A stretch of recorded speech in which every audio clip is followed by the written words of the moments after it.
तो good afternoon to everyone. Now start chemical bonding.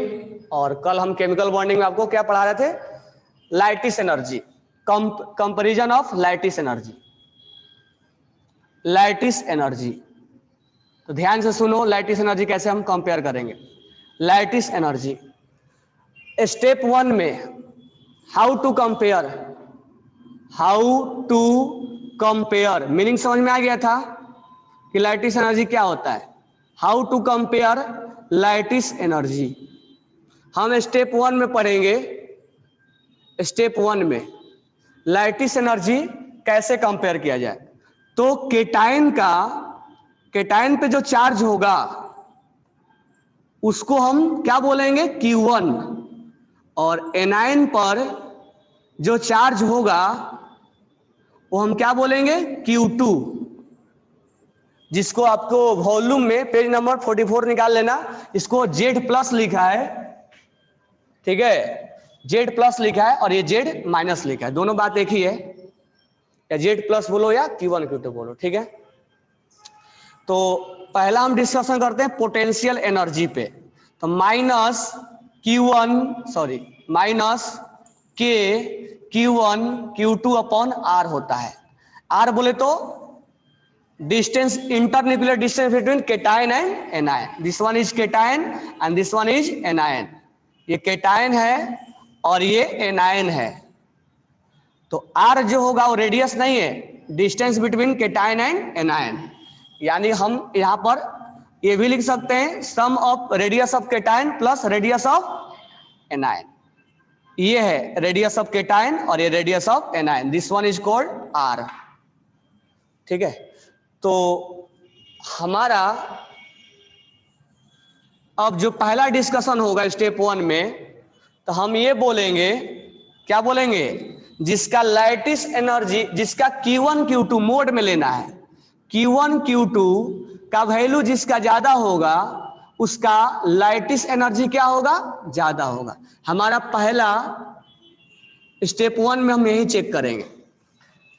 Step 1 में हम यही चेक करेंगे। स्टेप 1 में हम यही चेक, हाँ आपको। तो अगर हम यहाँ क्वेश्चन लिखेंगे कंपेयर, राइट डाउन कर लो या किए होगे, कंपेयर लैटिस एनर्जी, किसका ज्यादा है किसका कम है। पहला है NaCl, ठीक है, और दूसरा है हमारा MgO, ठीक है। तो हम कैसे कंपेयर करेंगे? Q1 Q2 निकालेंगे। तो यहाँ +1 है और यहाँ -1 है। दिस वन इज Q1 और दिस वन इज Q2। अच्छा, मोड में लेना है तो Q1 Q2 का वैल्यू कितना आ गया? 1 × 1 मोड में लेना है, माइनस नहीं बोलना है। यहाँ Q1 Q2 कितना हो गया? +2 और -2। तो Q1 Q2 कितना हो गया? 4। Q1 हो गया 2 और ये हो गया 2, कितना हो गया? 4, ठीक है। तो Q1 Q2 किसका वैल्यू ज्यादा है? इसका, उसका लैटिस एनर्जी क्या होगा? ज्यादा होगा, ठीक है। इसको लिख लो। नेक्स्ट क्वेश्चन, अगर हम बात करें लिथियम नाइट्राइड, या हम बात करें, कल लिथियम नाइट्राइड वाला कराया था, बेरिलियम नाइट्राइड या मैग्नीशियम नाइट्राइड, Mg। अच्छा, Mg पे +2 चार्ज है और नाइट्रोजन पे -3 चार्ज है। तो नाइट्राइड का फॉर्मूला क्या होगा? Mg पे +2 चार्ज है और नाइट्राइड पे -3 चार्ज है। फॉर्मूला क्या होगा इसका? What will be formula of magnesium nitride? Mg3n2। Cross multiply कर देंगे तो यहां पर हो जाएगा Mg3n2। ये मालूम है ना क्रॉस मल्टीप्लाई, फंडामेंटल में भी सिखाया था। अब यहां पर हम लिथियम नाइट्राइड अल्युमिनियम नाइट्राइड लेते हैं। अल्युमिनियम नाइट्राइड पे +3 चार्ज होता है और नाइट्राइड पे -3 चार्ज होता है। तो फॉर्मूला क्या होगा? Al(N). क्रॉस मल्टीप्लाई कर देंगे, दोनों जगह 3 आएगा तो 3 को हम मिनिमाइज कर देंगे। Empirical formula, molecular formula Al(N). अब ध्यान देना, क्या ध्यान दोगे? Q1 Q2 हमें निकालना है। तो यहां जो Q1 Q2 होगा वो यहां पर क्या होगा? +2 होगा। अच्छा, इसमें मल्टीप्लाई मत कर देना 6, ये 1 है तो +1 ही +2 ही लेना है, इसमें नंबर से कोई लेना देना नहीं है। और यहां पर क्या है -3, तो Q1 और Q2 कितना हो गया, Q1 Q2 हो गया 6, मोड में लेना है, माइनस नहीं लेना है। यहाँ +3 है और यहाँ -3 है, ध्यान देना इस नंबर से कोई लेना देना नहीं है, गलती मत कर देना। तो यहाँ Q1 Q2 कितना हो गया 9, तो किसमें लैटिस एनर्जी ज्यादा हो जाएगा, एल्युमिनियम नाइट्राइड में। राइट डाउन करो, एल्युमिनियम नाइट्राइड में लैटिस एनर्जी क्या होगा, ज्यादा होगा। तो हमने अब नेक्स्ट क्वेश्चन बनाओ। अगर हमें दे दिया गया है सोडियम ऑक्साइड, मैग्नीशियम ऑक्साइड और एल्युमिनियम ऑक्साइड, फॉर्मूला बनाने आता है ना, एक बार फॉर्मूला बनाओ तुम लोग। सोडियम पे +1 चार्ज होता है और ऑक्सीजन पे -2 चार्ज होता है, फॉर्मूला बनाना इसका। मैग्नीशियम पे +2 चार्ज होता है और ऑक्सीजन पे -2 चार्ज होता है, फॉर्मूला बनाना। और एल्युमिनियम पे +3 चार्ज होता है और ऑक्सीजन पे -2 चार्ज होता है, फॉर्मूला बनाओ इसका, ऑक्साइड का फॉर्मूला बनाओ। इसका फॉर्मूला क्या हो जाएगा, Na2O, यहां क्या हो जाएगा MgO, क्रॉस मल्टीप्लाई कर देंगे, ये क्या होगा, ये क्रॉस मल्टीप्लाई कर देंगे। अच्छा यहाँ क्रॉस मल्टीप्लाई करो 2 और 2 आएगा, तो इसको हम मिनिमाइज कर देंगे। अब हमें निकालना है Q1 Q2, Q1 Q2, यही वाला Q1 Q2 है, this one is known as Q1 Q2। तो Q1 Q2 कितना आ जाएगा 2, Q1 Q2 कितना आएगा, अच्छा नंबर से कोई लेना देना नहीं है, ठीक है। Q1 Q2 4, Q1 Q2 6, किसमें लैटिस एनर्जी ज्यादा होगा, Al2O।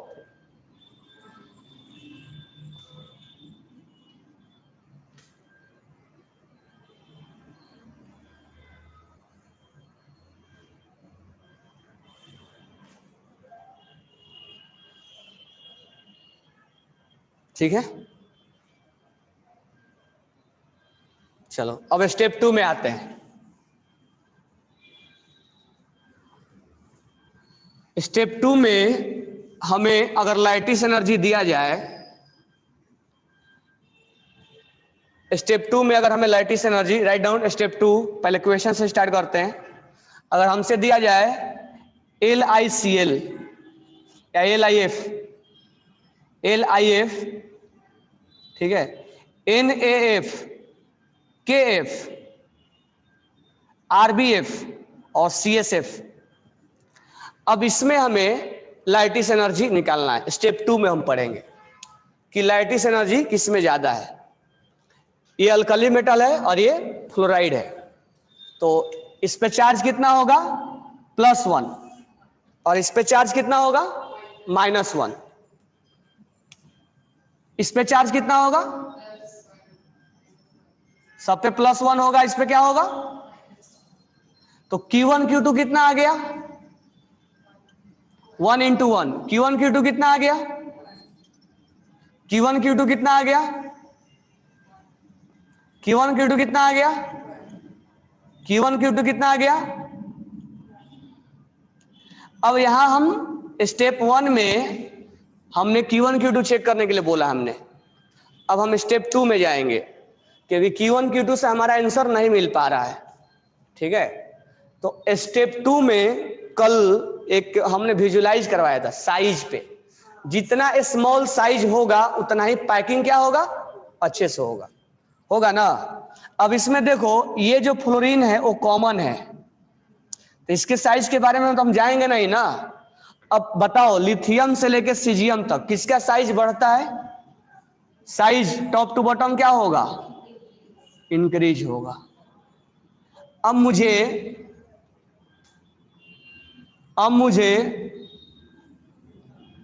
पैकिंग करना है। अब यहां से हम पैकिंग के बारे में सोचेंगे, कौन अच्छा से पैक हो जाएगा।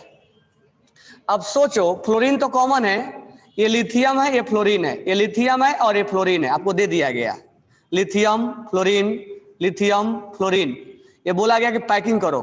और एक है यहाँ पर सीजियम है और फ्लोरीन है, सीजियम है और फ्लोरीन है, और आपको बोल दिया गया इसको पैकिंग करो। तो आप किसको अच्छे से पैक करोगे? इसको अच्छे से पैक करोगे या इसको पैक करोगे? इसको अच्छे से पैक करेंगे, ठीक है। तो इसको पैक करेंगे तो उसमें लाइटिस क्या होगा? ज्यादा होगा। तो अगर Q1 Q2 काम नहीं करेगा तो हम देखेंगे साइज। क्या देखेंगे? साइज। और हमने आपको अभी अभी पोटेंशियल एनर्जी लिखवाया था। पोटेंशियल एनर्जी क्या होता है?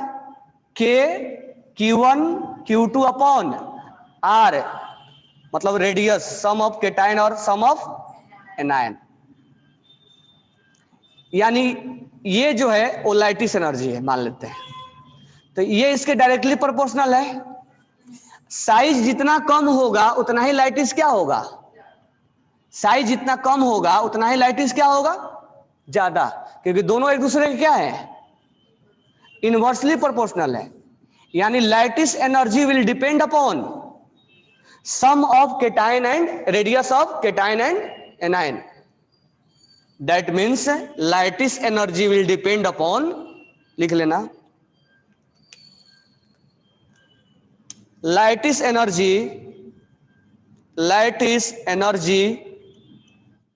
is inversely proportional to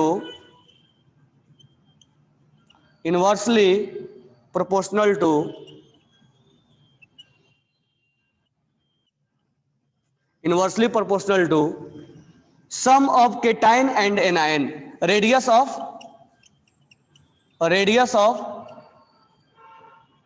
ऐसे लिख लो, sum of radius of cation and anion। यानी लाइटिस एनर्जी दो चीजों पर डिपेंड करता है, charge on cation and anion, both charge, not only one charge. Multiplication of Q1 Q2, केवल एक के चार्ज नहीं देखा जाएगा, दोनों के मल्टीप्लाई देखा जाएगा। और किस पे डिपेंड करता है? केटाइन और एनायन के रेडियस के सम के। और ये इनवर्स, ये डायरेक्टली है, और ये स्टेप 1 में हमने पढ़ा, और ये स्टेप 2 में। वॉल्यूम में जो लिखा है जेड लिखा है, जेड प्लस और जेड माइनस, दोनों का मतलब Q1 Q2 से ही। तो हमें यहां देखना है साइज किसका कम है। जिसका साइज कम होगा उसका लाइटिस एनर्जी क्या होगा? किसका साइज कम है? लिथियम का। इसका मतलब अब ये कॉमन है ना यहाँ पे, तो जब तुम ऐड करोगे तो ये तो कॉमन हो गया ना, तो इसमें जिसका साइज कम होगा वो इसका वैल्यू क्या होगा? ज्यादा होगा, इनवर्सली है। तो इसीलिए हमेशा एक कॉमन आएगा, कभी केटाइन कॉमन आएगा तो कभी एनायन कॉमन आएगा। तो इसीलिए एक का साइज देखने का, जिसका साइज कम होगा उसका लाइटिस क्या होगा? ज्यादा, क्योंकि इनवर्सली प्रोपोर्शनल है। अब सम नहीं करेंगे हमेशा, हमारे पास डेटा नहीं है। तो यहां पर लिथियम फ्लोराइड जो हो जाएगा मोर लाइटिस, क्योंकि साइज कम है इसका।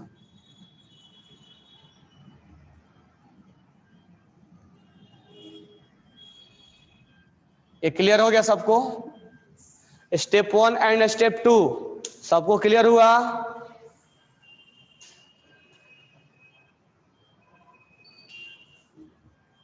चलो राइट डाउन कर लो इसको। You have 2 minute time, write down करो इसको। चलो नेक्स्ट क्वेश्चन हम लेते हैं।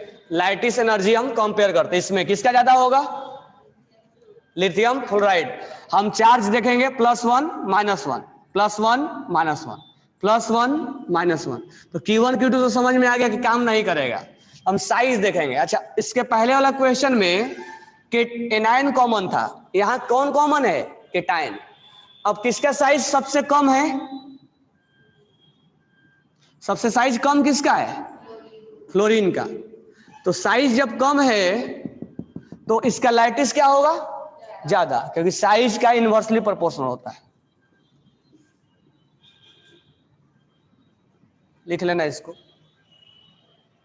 साइज कम तो लाइटिस ज्यादा। अच्छा, लाइटिस का मीनिंग क्या सोच रहे हो? क्या है लाइटिस? एक तो कल मीनिंग समझाया था, बनने में जो एनर्जी रिलीज होगा ना।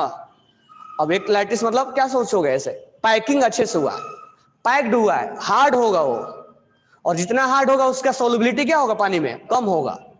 तो मोर लाइट इज लेस सोलुबल, ये बताया था मैंने। तो लिख लेना इस पॉइंट को, नेक्स्ट पॉइंट नोट डाल के, मोर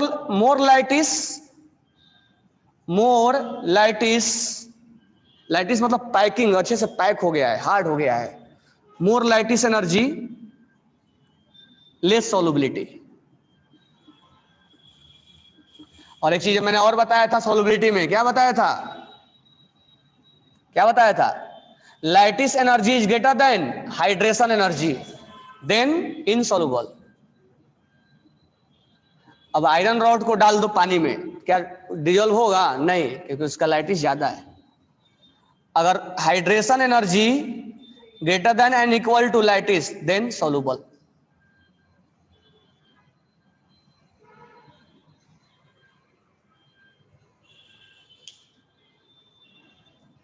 लाइटिस energy,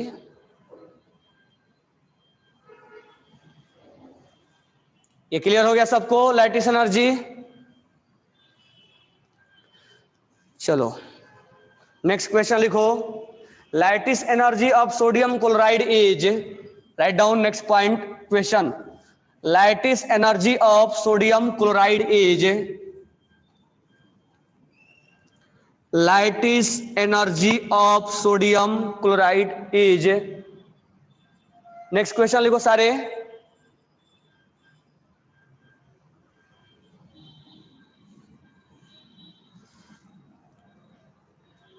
Prathamesh sir, yes sir, clearly understood. मतलब आज तक धुंधला धुंधला दिख रहा था क्या तुम्हें? नेक्स्ट क्वेश्चन लिखो, lattice energy in sodium chloride is Y kilo joule. हालांकि निगेटिव में होना चाहिए क्योंकि एनर्जी क्या होता है, रिलीज होता है, लेकिन वाई किलो जूल दिया है। तो लाइटिस एनर्जी जब से लिखेगा तो हम समझ जाएंगे वो रिलीज हुआ है। तो लाइटिस,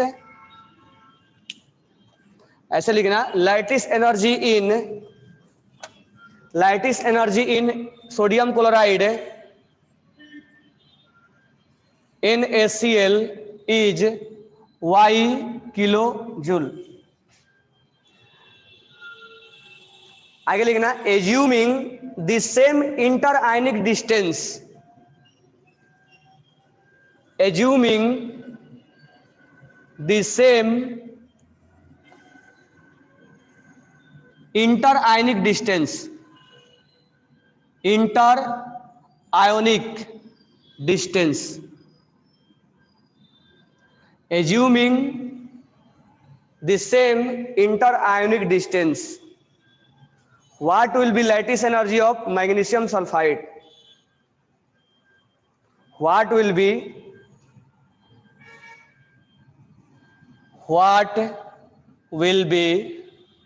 lattice energy of magnesium sulfide, MgS?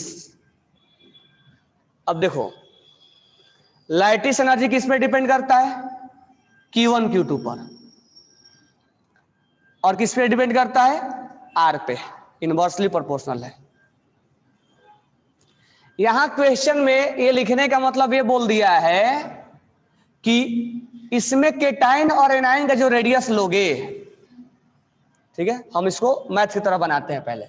NaCl, लाइटिस energy for NaCl, हम जैसे वैसा ही लिखेंगे, या इक्वल टू लिख दो K।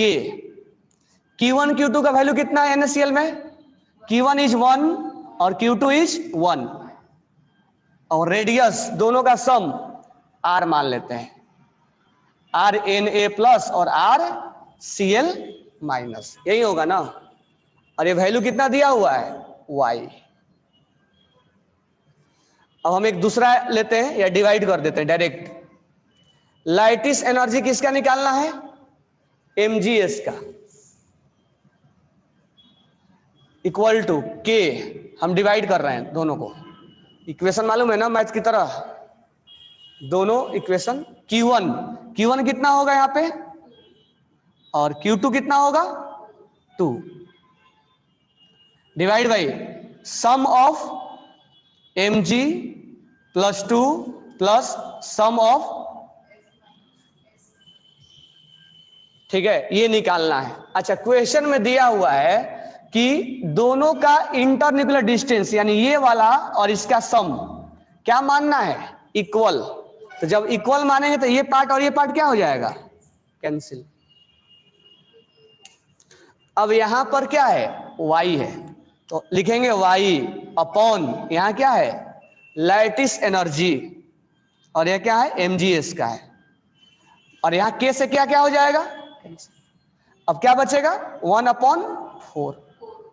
तो लैटिस एनर्जी ऑफ mgs क्या हो जाएगा 4y। तो lattice energy of mgs, answer क्या होगा 4y। क्लियर, सबको समझ में आ गया।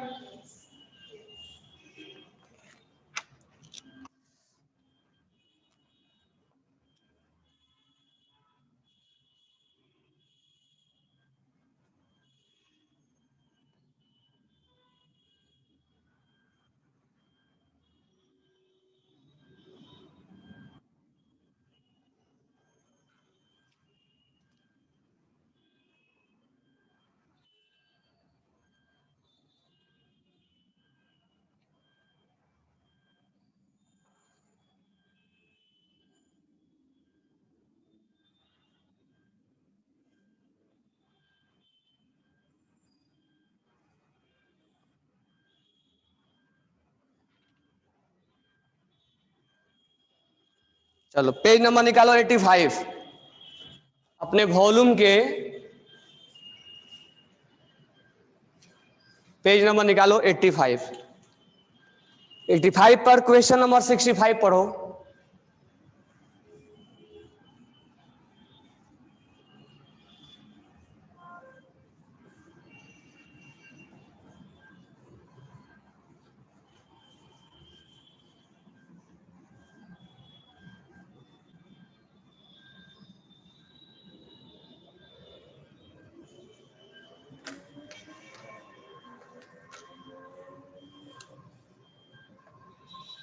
बनाओ सारे, पेज नंबर 85,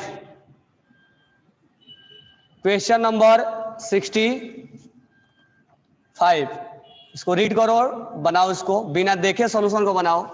क्वेश्चन में क्या है, CaO and NaCl have same crystal structure,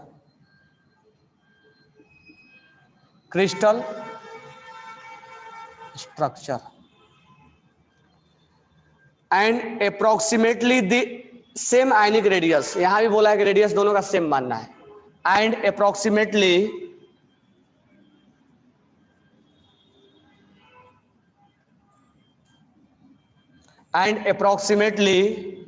the same ionic radii,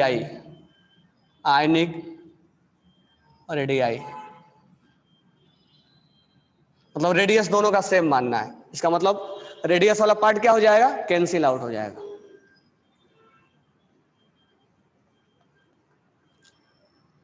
के प्लस होगा, के कांस्टेंट है यहां पे।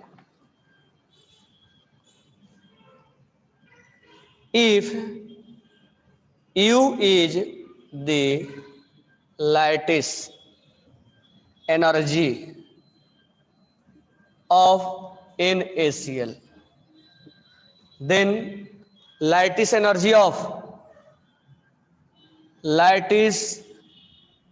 energy of CaO, ऑप्शन में क्या है U/2, U 4U और 2U, क्या होगा आंसर 4U। सबको आ गया,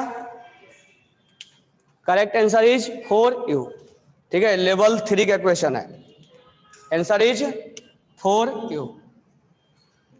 तो हम वैसे ही बना देंगे। NaCl के बारे में कितना दिया है, तो हम लिखेंगे lattice energy of NaCl is K Q1 Q2, Q1 कितना इसका 1 और Q2 1 upon radius of cation and radius of anion, sum of radius of cation and anion. अब हमें लैटिस किसका निकालना है, CaO का। K Q1 कितना है इसका 2, Q2 कितना होगा 2 और सम ऑफ रेडियस ऑफ प्लस और radius of cation and radius of anion. This ये लिख के दिया है कि दोनों का अप्रोक्सीमेट आयनिक रेडियस क्या है, सेम है। ये क्या हो जाएगा, ये क्या है दिया है U, तो U upon lattice energy of CaO equal to K upon क्या हो जाएगा 4, ये K से क्या 1 अपॉन 4, K से K कैंसिल, तो लैटिस एनर्जी ऑफ CaO कितना हो गया। यानी आगे सब शॉर्टकट कैसे बनाओगे, आगे से शॉर्टकट अब इतना हमें नहीं बनाना है। अब NaCl का चार्ज कितना है +1 और -1 1 है और इस पे चार्ज कितना है +2 और -2, तो डायरेक्ट क्या कर देना है 4 टाइम्स कर देना है। अगर ये दिया है तो इसके U/4 हो जाएगा, तो डायरेक्ट यहाँ 4 से मल्टीप्लाई कर देना है। तो शॉर्टकट इसका अब डायरेक्ट बनाना है। एक बार हमने प्रोसेस से बनाया, बार बार अब शॉर्टकट बना देंगे हम इसका, 4 से मल्टीप्लाई कर देंगे तो ये आ जाएगा।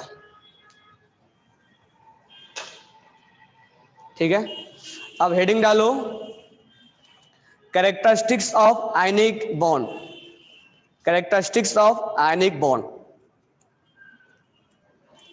Characteristics of ionic bond, characteristics of ionic bond. ठीक है, तो पहला लिखो। अच्छा एक चीज और ध्यान देना, आगे हम कोवैलेंट बॉन्ड पढ़ेंगे तो कोवैलेंट डायरेक्शनल होता है, उसमें डायरेक्शन होता है, ये चीज वहीं पर समझ में आएगा कैसे डायरेक्शन होता है। ठीक है, आयनिक बॉन्ड में डायरेक्शन नहीं होता है, तो जब हम कोवैलेंट पढ़ाएंगे तो बात समझा देंगे कि डायरेक्शन का मतलब क्या होता है। जो हम बॉन्ड बनाते हैं उसमें डायरेक्शन होता है, लेकिन आयनिक बॉन्ड में डायरेक्शन नहीं होता है। तो ये हम जब कोवैलेंट बॉन्ड पढ़ेंगे तभी बताएंगे। ठीक है, तो अभी लिख लो ionic bond is non directional bond, ionic bond is non directional bond, ionic bond is non directional bond, ionic bond is non directional bond, ionic bond is non directional bond, where covalent bond is directional bond. Write down where covalent bond is directional bond, where covalent bond is directional bond, where covalent bond is directional bond. तो इसका meaning थोड़ा हम आगे समझेंगे। और next point लिखना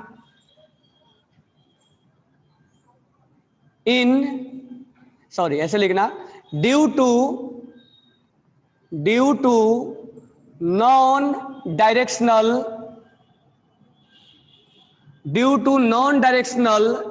nature of ionic bond, we cannot study about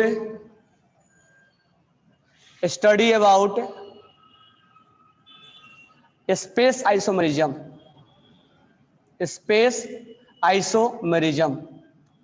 अब ये आइसोमेरिज्म क्या होता है थोड़ा सा मैं बताया था, same molecular formula different structure. Space का मतलब होता है 3D, चाहो तो लिख सकते हो, आगे चलकर हम ऑर्गेनिक में पढ़ेंगे ज्योमेट्रिकल आइसोमेरिज्म, ऑप्टिकल आइसोमेरिज्म, जो 3D में देखा जाता है, ज्योमेट्रिकल आइसोमेरिज्म,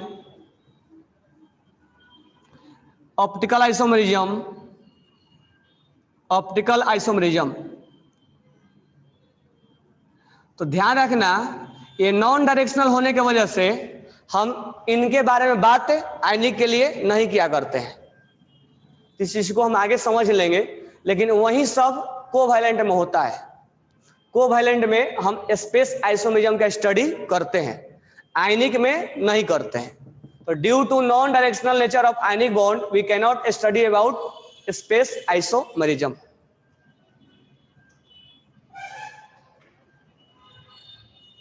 हम वेक्टर की तरह यूज करेंगे, हम बाद में यूज करेंगे जब हम पोलर निकालेंगे तब शशांक। नेक्स्ट पॉइंट लिखेंगे, और इस अच्छा एक पॉइंट और है इसमें, स्पेस के बारे में हम नहीं करेंगे और इसके बारे में हम स्ट्रक्चर भी नहीं पढ़ेंगे। कोवेलेंट हम स्ट्रक्चर पढ़ेंगे कि टेट्राहेड्रल होता है, ट्रायंगुलर प्लेनर होता है, यहाँ स्ट्रक्चर नहीं पढ़ेंगे क्योंकि डायरेक्शन नहीं है ना। जब उसमें डायरेक्शन ही नहीं है तो स्ट्रक्चर कैसे निकल के आएगा। शेप नहीं पढ़ेंगे हम, शेप और ज्योमेट्री के बारे में स्टडी नहीं करते हैं। तो due to we can not study about space isomerism, shape and geometry. Shape क्यों लिख लो, शेप। तो हम शेप के बारे में स्टडी नहीं करते हैं, ठीक है। नेक्स्ट पॉइंट लिखेंगे, in ionic bond is, ionic bond has, ऐसे लिखना, ionic bond has, ionic bond has electrostatic force of attraction, electrostatic force of attraction will applied between cation and anion, between cation and anion, ठीक है ना। ये बात हम जानते हैं, प्लस और माइनस के बीच में कौन सा फोर्स लगता है, electrostatic force of attraction. Next point लिखेंगे, ionic compound is more soluble in polar solvent. अब पोलर के बारे में थोड़ा सा बताया था मैंने, आगे हम डिस्कस करेंगे बाद में। अभी समझ लेना, वाटर पोलर है, water is a polar solvent. तो ionic compound is more soluble in polar solvent like water, ionic compound is more soluble in polar solvent. Next point हम लिखेंगे, इट कंडक्ट इलेक्ट्रिसिटी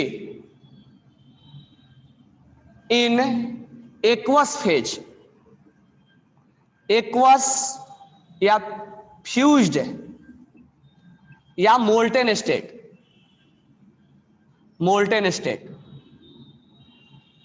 मतलब वहां पर ये आयनाइज हो जाता है, वहां पर ये क्या हो जाता है, आयनाइज्ड, आयंस में बदल जाते हैं। आयंस जो होते हैं वो करंट को फ्लो करवाते हैं, but not in solid state, but not in solid state. अब मान लो NaCl है, सॉल्ट जो हम खाते हैं, अगर सॉलिड स्टेट में रहेगा तो करंट फ्लो करेगा, नहीं करेगा। जब तक उसको पानी में डिजोल्व नहीं करेंगे, मोल्टेन में नहीं करेंगे, एक्वस में नहीं करेंगे, तो वो डिजोल्व उसमें करंट फ्लो नहीं करेगा। अब इसके अंदर इलेक्ट्रोस्टैटिक फोर्स है, और ये फोर्स क्या होता है, स्ट्रांग होता है, तो इसलिए इसका मेल्टिंग पॉइंट, बॉइलिंग पॉइंट क्या होगा, ज्यादा होगा। तो ionic compound has, ionic compound has high melting point, high melting point and boiling point, boiling point. इनका मेल्टिंग पॉइंट, बॉइलिंग पॉइंट क्या होगा, ज्यादा होता है, बरोबर है क्या। मेल्टिंग पॉइंट, बॉइलिंग पॉइंट क्या होगा, ज्यादा होगा। आगे लिखना, it is more reactive in aqueous solution, क्योंकि आयंस में बदल जाते हैं ना, इसलिए रिएक्टिविटी क्या हो जाती है, बढ़ जाती है। तो इट इज मोर रिएक्टिव,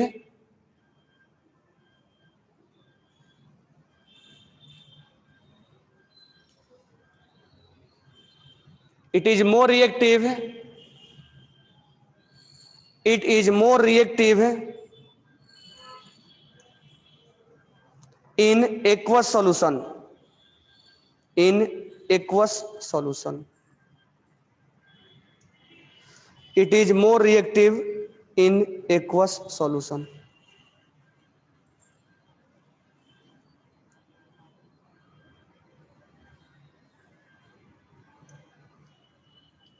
ठीक है, it is more reactive in aqueous solution.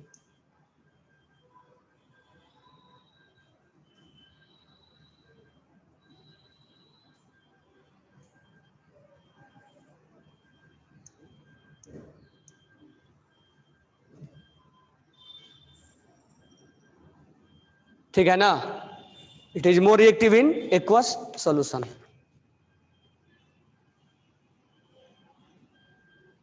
इसमें कुछ कुछ और भी पॉइंट्स हैं तो हम अलग से आपको टीच करेंगे उसमें।